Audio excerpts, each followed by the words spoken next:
Here we are on page 13 with numbers 1 through 6. So we're going to start with number 1. Y equals x squared minus 7x plus 10.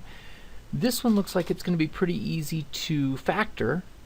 So let's try that way first. So we've got to label all the intercepts and get the vertex. So the intercepts. Let's do the easy one first where we get the Y-intercept. And that will be x0. We stick it in, we get 0 minus 0 plus 10 is 10. The X-intercepts.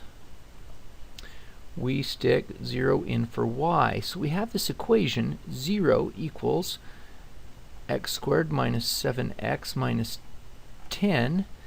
And we could factor it, complete the square, or use the quadratic formula. I think this guy will factor. Plus 10 there, x minus 5 and x minus 2, which means we get x equals 5, x equals 2. So we get a 5, 0 and a 2, 0. Oh, good. So this graph will look like we have 2, 0 here and 5, 0 there, and we have a y-intercept 0, 10. So it should look something like, let me see, going down and down and down and curving and coming back up like that. There's our parabola. And it wants us to find that vertex right down there. Now the vertex is going to be right in the middle of those two, so we're going to take 5 plus 2 divided by 2, and that's going to equal 7 halves, or 3.5. So let's stick it up in there and see what the y equals for that. Let's write this down, 7 halves what for the vertex? And we get 7 halves squared minus 7 times 7 halves plus 10.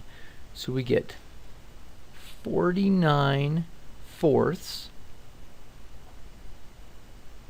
minus 49 halves plus 10. 49 fourths minus 49 halves, that's going to be 49 fourths plus 10, negative 49 fourths plus 10 is going to be equal to negative 9 fourths. Okay, let's double check and make sure we got that right.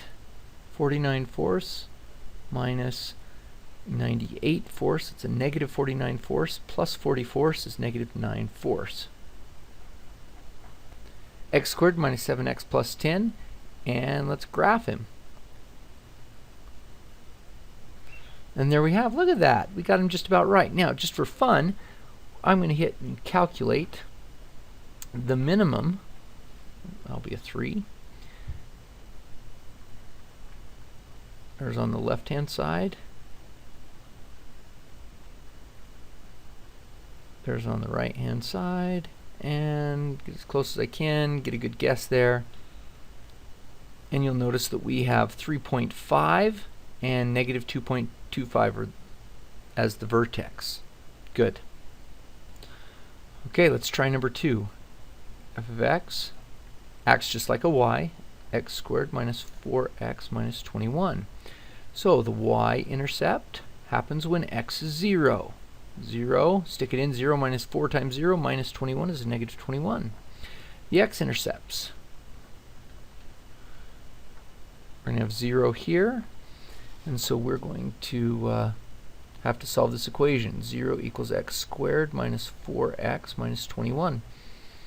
That looks like it factors into x minus 7, x plus 3, which gives us x equals 7, x equals a negative 3.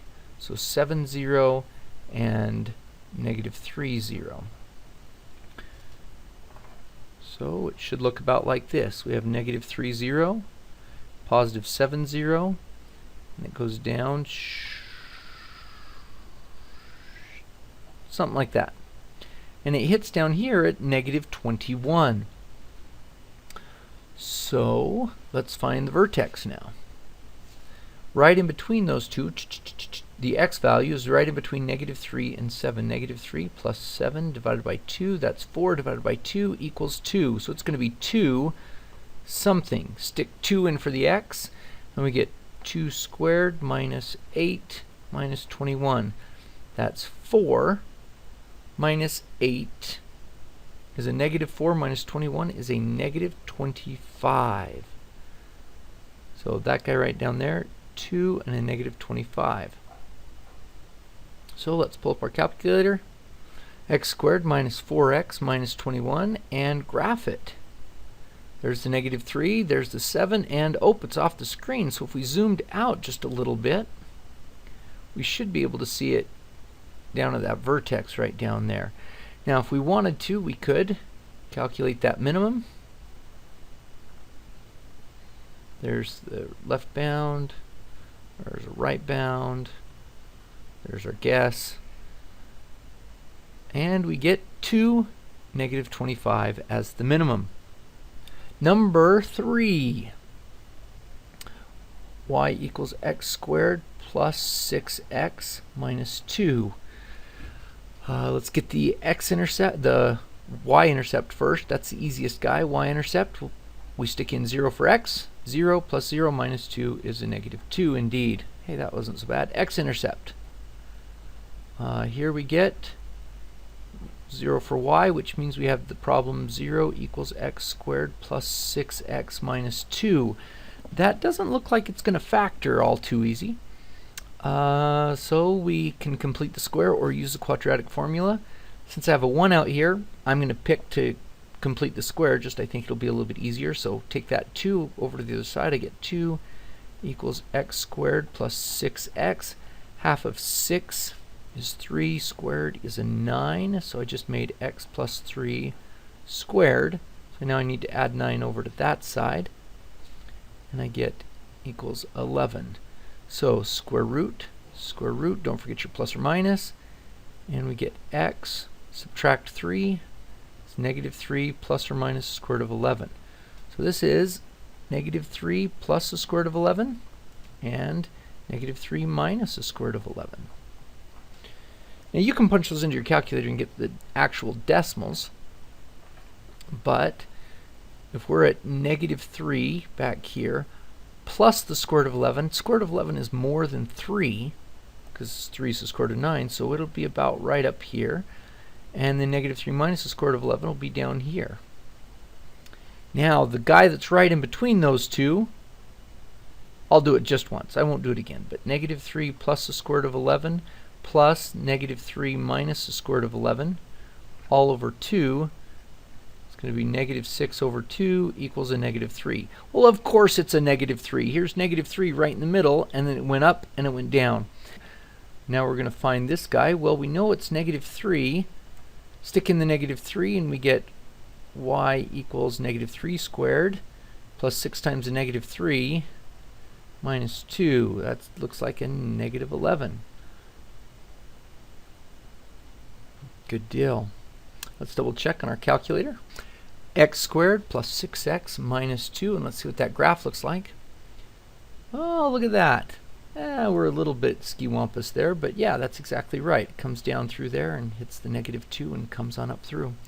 And we could double check. Let's do it just really quick. Hit calculate, and let's get this minimum. Go over to the left-hand side of it.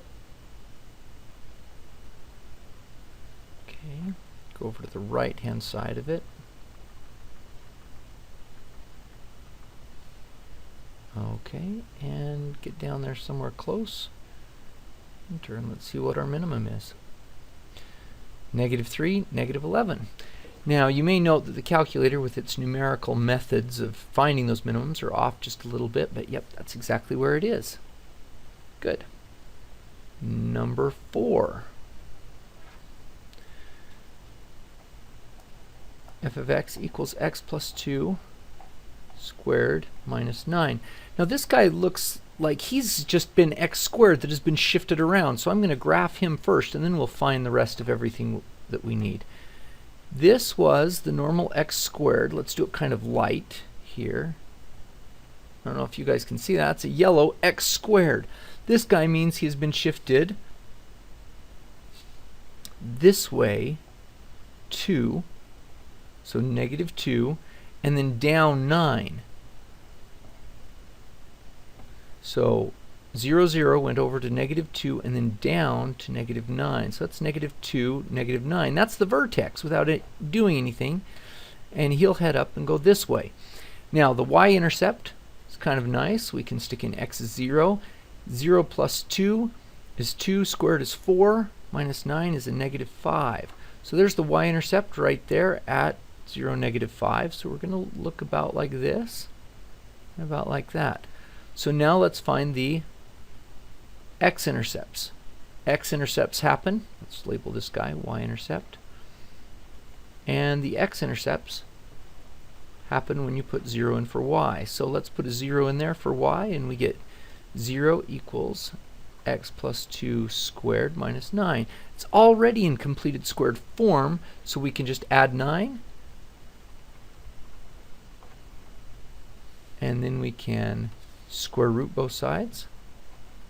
Don't forget that plus or minus, so we get plus or minus 3 equals x plus 2. Subtract 2 from both sides.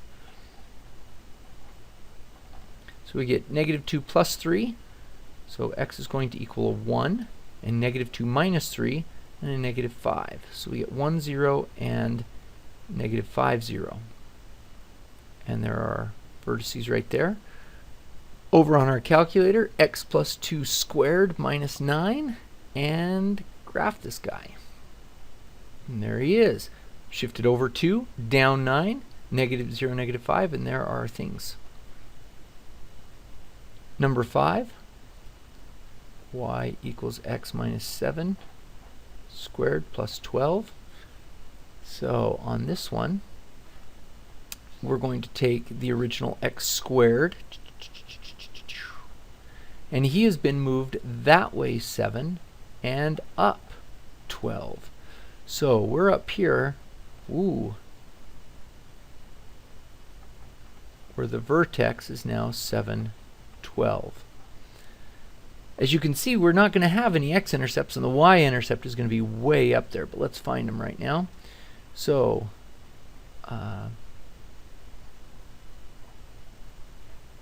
if we let x equal 0 to get the y-intercept, we stick 0 in. 0 minus 7 is -7 squared is 49, plus 12 is a 61.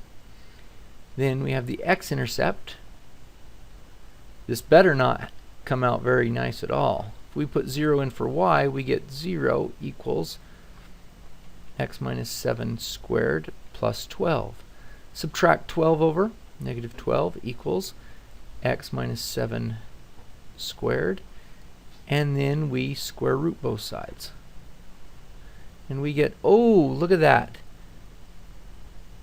A 4 comes out as a 2, negative comes out as an I, and leave the square root of 3 there. Simplified that square root equals x minus 7. So x equals 7. Oh, don't forget that plus or minus. Plus or minus 2i squared roots of 3, or 2 squared roots of 3i. So this will not have any x-intercepts because we only get imaginary zeros, so we can't put them for real on the graph. Let's double check on our calculator. So here we have x minus 7 altogether squared plus 12. Now look at that, nothing showed up. Well, let's make sure you're okay with this calculator thing. You only see on a calculator, standard view is like this right here. Only 10 to 10. This 12 is never going to show up. So when we have this, we've got to zoom to where it'll fit it, or out somewhere so we can see what it looks. Let's zoom out. And you'll see it right there. There's 7 over and 12 up where we've zoomed far enough out. And there it is. And it goes clear up here and touches at 61. Number 6. f of x equals -2 x minus 3 squared plus 5. So this one looks like it's been shifted around, so let's do the shifting.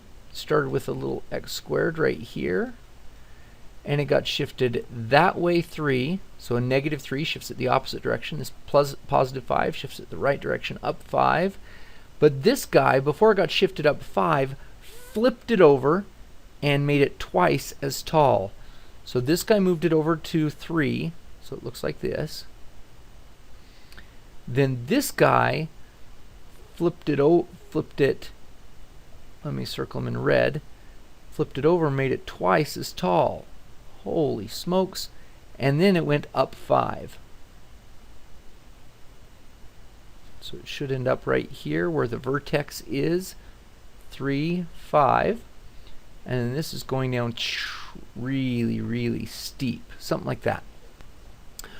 The y-intercept, nice and easy. Let x be 0. 0 minus 3 is negative 3 squared is 9 times negative 2 is negative 18 plus 5 is a negative 13. So this guy will come down here and he'll cross at negative 13. Now for the x-intercepts, we're going to put, let's label that guy y-intercept, and then the x-intercept, we put 0 over there equals negative 2 x minus 3 squared plus 5. Subtract 5, divide by a negative 2, those become plus, is x minus 3 squared, and then we square root both sides. Don't forget the plus or minus, and we get that x equals 3 plus or minus the square root of 5 halves. Now we could simplify this as being the square root of 5 over the square root of 2. So 3 plus or minus times by the square root of 2 times by the square root of 2, and we get the square root of 10 over 2. If you remember how we did that. Just to make it look a little bit nicer for the x. So this is going to be 3 plus square root of 10 over 2, 0, and 3 minus square root of 10 over 2, 0. For the x-intercepts. Let's double check it on our calculator, make sure we've got it. Y equals negative 2x minus 3 altogether squared plus 5. And graph this puppy, see what he looks like. Oh, there he is right there. It comes down, it looks like you'll hit at negative 13, and the vertex should be 3 and 5. Let's double check that by calculating a maximum. There's our little spider tracing along there. It's a left bound. Go over and get a right bound, and about right there at the guess. And our maximum is 3, 5 indeed.